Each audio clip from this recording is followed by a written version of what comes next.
Darkly Splendid Abodes, the official podcast of Toronto Thelema.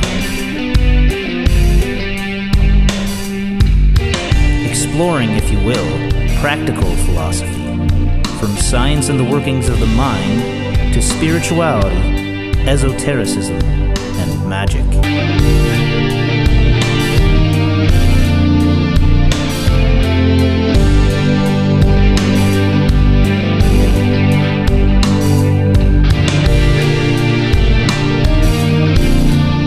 Stooping down, dipping my wings, I came into the darkly splendid abodes.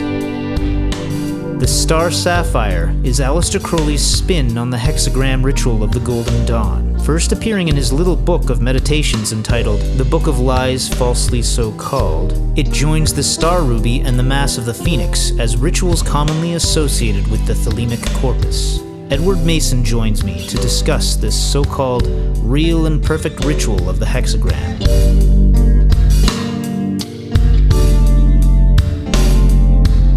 Do what thou wilt shall be the whole of the law. Love is the law, love undo will. Can you introduce what we're discussing today? Certainly. We're discussing the Star Sapphire, which is chapter 36 of the Book of Lies that was published in 1912 or 1913 by Crowley. Mm-hmm. Crowley did a lot of rituals. There's the Gnostic Mass, there's Liber Cadaveris, the Mass of the Phoenix, and in the Book of Lies, he's got a new version of the Pentagram Ritual, which is the Star Ruby, at least the vanishing version, and what he calls the definitive version of the Hexagram Ritual, which is the Star Sapphire.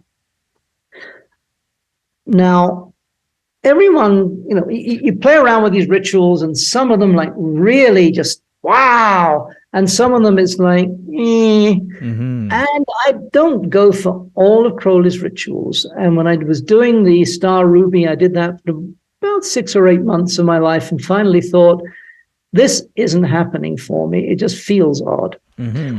And with some skepticism, I thought, okay, I'll try this Star Sapphire thing. And there was a ooh feeling right after I'd done that. And I thought that this is one I want to keep. And it's one I've returned to a number of times, each time with a better understanding, or perhaps I should say less understanding of what I'm doing, because the thing opens out in ways that I never expected to. Crowley assigns the Star Ruby, a pentagram ritual, to chapter 25 of the Book of Lies. 25 is 5 by 5, so it links it to Gevura on the Tree of Life. The Star Sapphire is chapter 36, 6 times 6, which links it to Tefereth. And usually the Hexagram Ritual is associated with Tefereth. I think that there's also a reference here to Hod, the 8th Sephira. 28 is one of the significant numbers of Hod. It's all the numbers from 1 to 8 added together. The name Eloha is a god name of Hod. According to one source that I'm having trouble verifying, Set, the god of Egypt, was sometimes identified with Mercury, which is the planet associated with Hod. So I think that there is a thing here that you need to look at Hod as well as Tefereth. Bear in mind that the Book of Lies is a book of riddles and paradoxes and koans and all kinds of stuff. And Crowley was realizing you need to break down your intellectual categories about magic, or you just get stuck round about Hod. Oh, here we are. We got the rational systems and rationality and reason and stuff. Yeah. But you got to get to beyond that. Mm-hmm. And that's what I think he was saying in this ritual.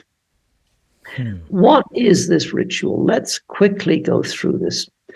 Let the adept be armed with his magic rood, R-O-O-D, which is an old word for a cross, and provided with his mystic rose. In the center, let him give the LVX signs, or if he know them, if he will and dare do them, and can keep silence about them, the signs of NOX being the signs of Puer, Vir, Puella, and Mulier. amid the sign of Isis rejoicing. Pure is with the adolescent with the erection. Vir is the one with the horns. Puella is the virgin female guarding herself modestly. Amulia is the sign of the mother, or Venus or Isis, opening herself to receive the divine force or the sexual attentions of her partner. All right, you go around the circle, starting in the east, and make the holy hexagram, saying Pater et Mater unus Deus Ararita, Father and Mother, one God, Ararita. Then you go to the south, saying Mother and Father. I'm doing this in English rather than Latin. Mother and Son, one God, Ararita. In the west, Son and Daughter, unus Deus Ararita, one God, Ararita. And finally, in the north, you make the holy hexagram and say Daughter and Father, one God, Ararita.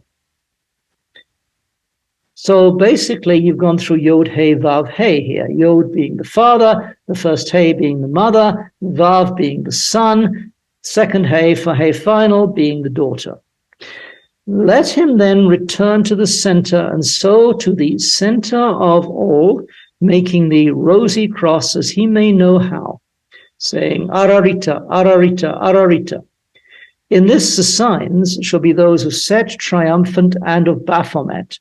Also shall Set appear in the circle. Let him drink of the sacrament, and let him communicate the same. Then let him say, Omnia in duos duo in unum unus in nihil, haec nec quatuor nec omnia nec duo nec unus nec nihil sunt. Gloria Patri et Matri et Filio et Filii et Spiritui Sancto externo et Spiritui Sancto interno. Ut erat est erit in saecula saeculorum, sex in uno per nomen septum in uno, Ararita. Okay, quickly to some translations. Ararita is, there's three different Hebrew versions. I've come across this. The one I use is Achad Rosh Akadutho Rosh Yikadutho Tumuratho Echad, which means roughly, one is his beginning, one is his individuality, his permutations are one. It's a statement about the oneness of God or the holy guardian angel, whatever your preferred language. There are variant translations, but that's the essence of it. All of that Latin uno in duos duo in unum, it's all in two, two in one in nothing. This exists, which not the many, nor the all, nor the two, nor the one are. Glory to the Father, and to the Mother, and to the Son, and to the Daughter, and to the Holy Spirit without, and the Holy Spirit within, which was, is, and is to come through the age of ages, 6 in 1, per the 7 in 1 name, Ararita. After I'd done my own notes, I finally found a couple of commentaries that other people have put up online. Everyone is struggling with the wording here. Usually you can figure out what's going on, but this one is kind of weird. And I think that is very much intentional on Crowley's part. He wants you to have a very personal view of this. I don't think he wanted to spell out every single detail. And there is nothing that I've ever come across that is an official commentary on this ritual. I've had correspondence and communication with other adepts and got their opinions. So I just want to make it plain that I'm not giving out the official version. I've never come across it. I don't have it. This is my own way of putting it together, including looking at what these other commentators have said. The weird thing, of course, is where we start. Let the adept be armed with his magic rood, his magic cross. Well, it's a Christian symbol, and provided with his mystic rose. What the heck is that? Cutting through to what I think is going on. The magic rood, it's not so much an object, although you could use a lance or a wand or a sword if you wanted to represent it. It represents something that involves your passionate involvement in the ritual. You can't just do it the way that sometimes you'll do a banishing at the end of the day because it's your daily routine. This one, you've got to go in ready to, I hesitate to say crucify yourself, but certainly to throw yourself in ecstatically into whatever's going to come back here. Mm-hmm. And provided with his mystic rose, that could be a symbol for all of the stuff you've learned and all of the understanding that's open for you.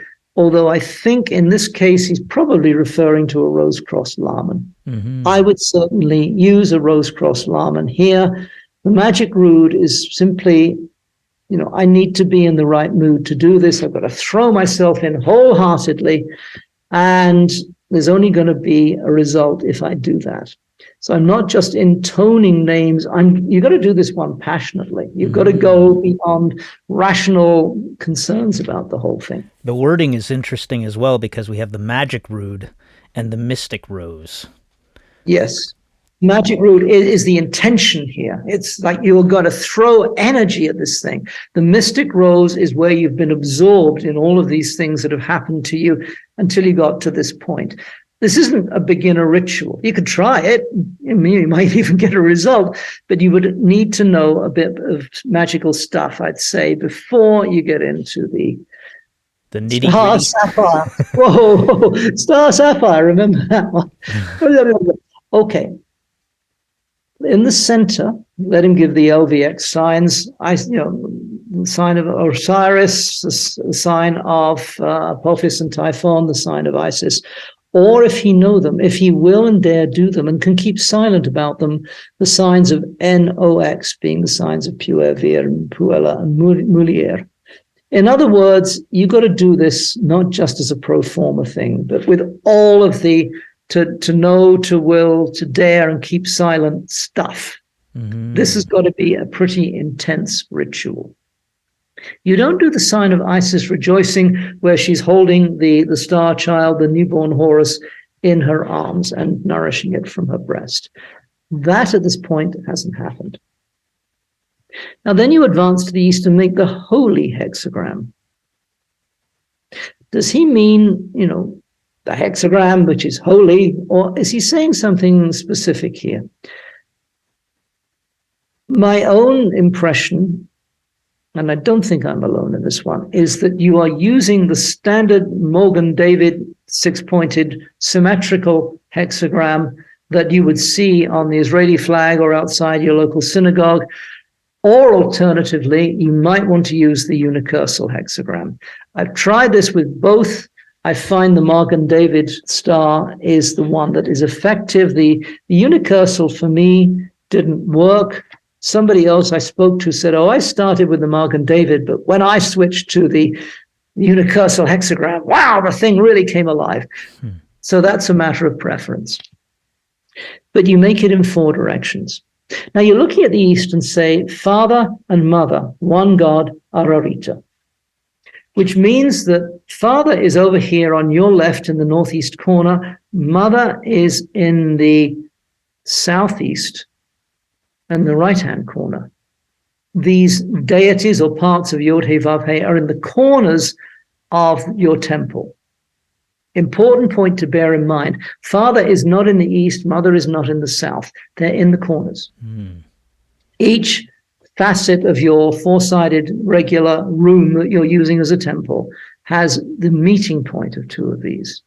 And you go all the way around. By the time you come back to the east, you've actually traced a circle, and implicitly there is a cross in the middle of your temple, like an X, linking these. So you've got a kind of an X symbol circled, and there you are in the middle of this.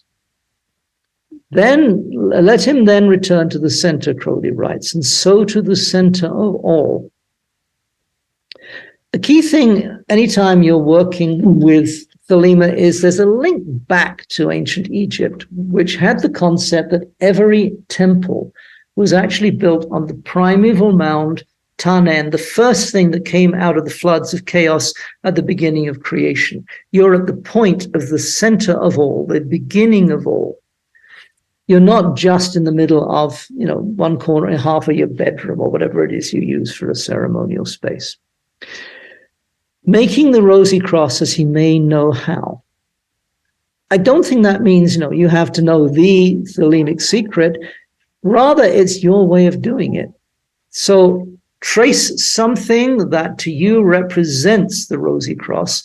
You might, with your wand or other implement, trace that pattern on the floor that you've already got here, the X in the circle. You might trace such a circle and cross in the east, whatever, turns you on. And then say Ararita, Ararita, Ararita. So you are really hitting hard. This is the Rose Cross ritual. In this, the signs shall be those of Set, triumphant, and of Baphomet. Also shall Set appear in the circle. Let him drink of the sacrament and let him communicate the same. That's one hell of a mouthful. The way I do it is I make a rose cross symbol as described. Then the sign of Set triumphant, which is arms reaching up to the heavens. You're not just sort of standing there, making faces at God. You are, again, throwing yourself in this effort to reach the absolute highest. Set triumphant. You've got the power and away you go. Or at least you're giving yourself the power. And then there is the receptive symbol, the sign of Baphomet, which is the same as Moulier, feet apart, arms forming kind of a semicircle, head tilted back, and you're receiving whatever comes back. Set triumphant also shall Set appear in the circle. Let him drink of the sacrament and let him communicate the same. Now, if you want to do a 3-hour extra podcast sometime, we can do it on Set, of what Set represents. That would actually be worthwhile, at least maybe whether or not 3 hours, I don't know, but certainly exploring the subject because it comes up time and again, and I think it's one of those points of contention and would certainly be interesting to delve into. Keeping it under, let's say, 3 minutes, not 3 hours. First of all, Set is damn hard to understand. The initial stories that we had about Set, Osiris, Isis, and Horus were Greek tellings of the story from late period Egypt. So it comes through a Greek filter, and these gods have personalities. Whereas when you're really working with the Egyptian gods, you find they're kind of like forces of the cosmos rather than personalities, in my experience. And not all of them, but the majority of them. So Set is what he is, and he's several things. Even the translated ancient Egyptian inscriptions, there's one in particular that says, he is the uncle, the evil uncle of Horus, who is the son of Isis and Osiris. Then in the same text, it says that Horus is the brother of Set. Hello. You've already got Horus is the product of incest already. Plus, there's been this situation where Nephthys, who can't get pregnant from Set because he's sterile, she's the twin sister of Isis, sneaks into the bed, says, let's get it on Osiris, and then she supposedly conceives Anubis. That's one version of the story. The sex lives of this family are just spectacular. If you are into a regular Freudian analysis of family dynamics, you can have a blast with this lot. When Horus and Set start contending for the rulership of Egypt, there's a lot of factors here. The old archaeological theory is that Horus represented the delta, which is North Egypt, facing onto the Mediterranean Sea, is the fertile part. Lower Egypt. Set is the god of storms and the desert, and of course by storms they meant sandstorms, I think, a lot. He is the god of aridity, and he's the god of southern Egypt. Upper Egypt. It gets confusing because we always think down is south and up is north. Perhaps there was a war between the Delta kings and the desert or the lower, the river kings of Egypt. And eventually, after decades, they patched it up, or one guy won. But then it gets confusing because you see quite a few manuscripts and carvings with Horus and Set as buddies. They're shaking hands or holding hands, and they've reconciled things. They are a kind of composite deity. The thing that always strikes me when I see those is what I see here in Mexico, which is a lot of people have this little shrine set into an outer wall of Saint Michael subduing Satan. And you've got Michael there, menacing Satan with his sword or a spear, and Satan looking like he's got a really chronic fit of constipation going on, and very, very nasty expression on his face. To a magician, you realize they're two facets of the same kind of force. And I think there's an expression here of violence, war, militaristic stuff that Horus represents one aspect of it, which is organized, purposeful, coordinated, and Set represents chaotic violence, the storm, confusion, contradictions all over the place. I don't know. I came across this thing and I can't find a lot of information about it. It's one technical paper that was published.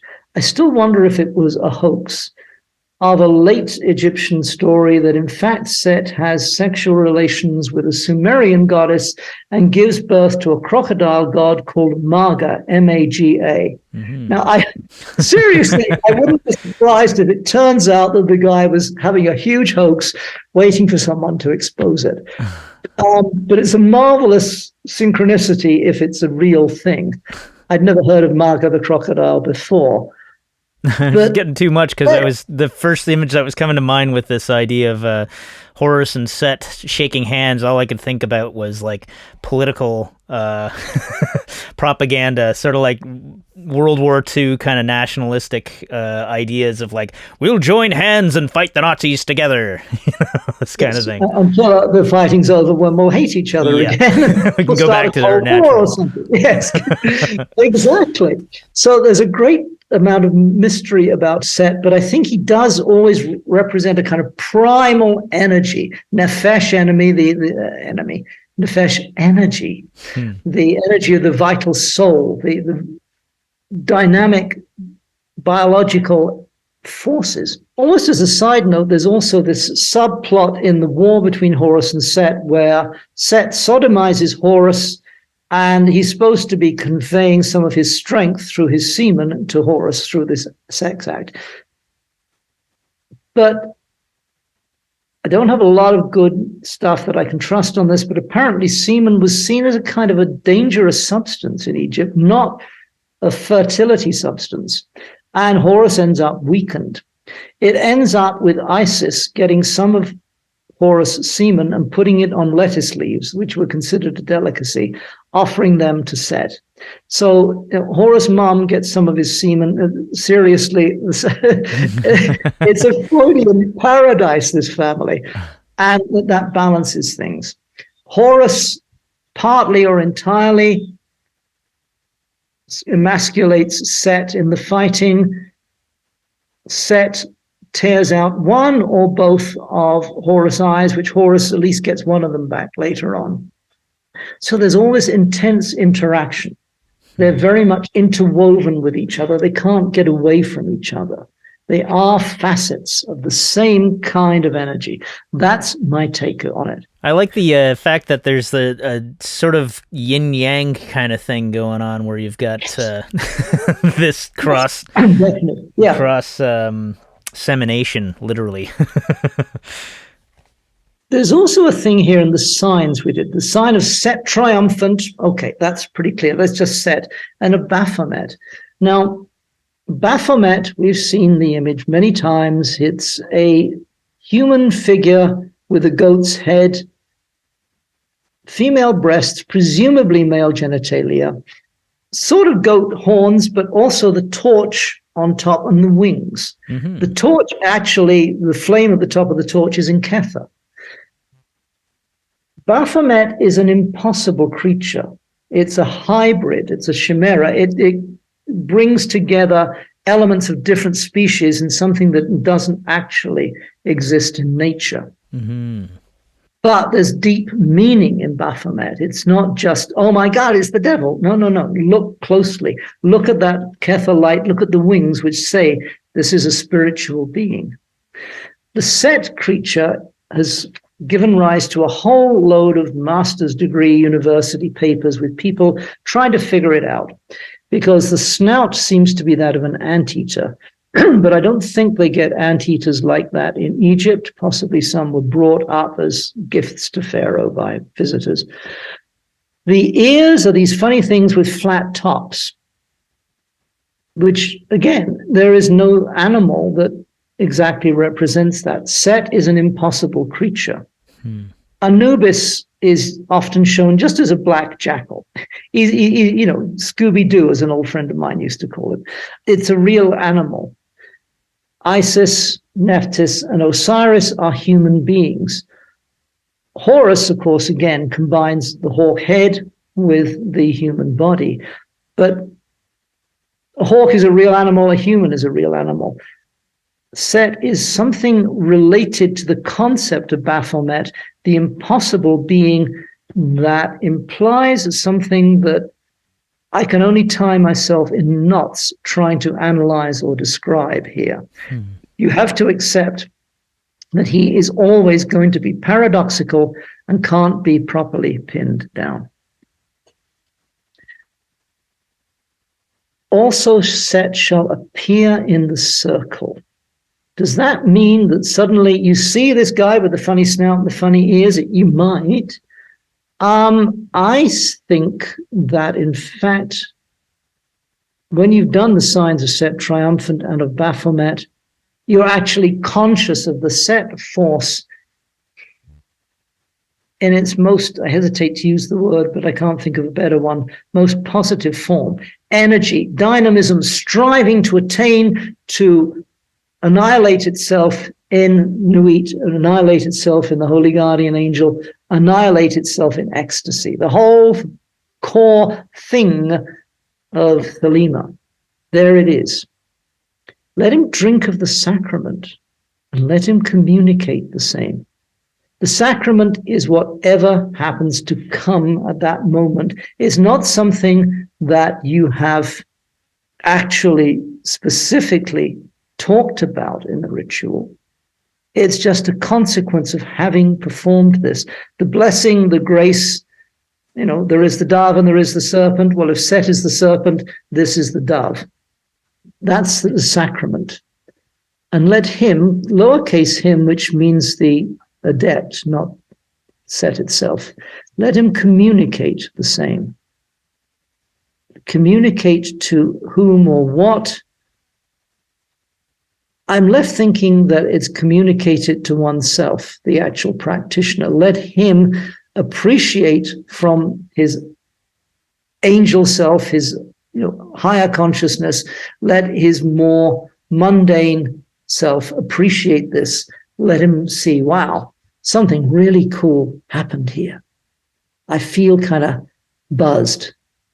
I don't know quite how to define the buzz, but man, the buzz there is, no doubt about it.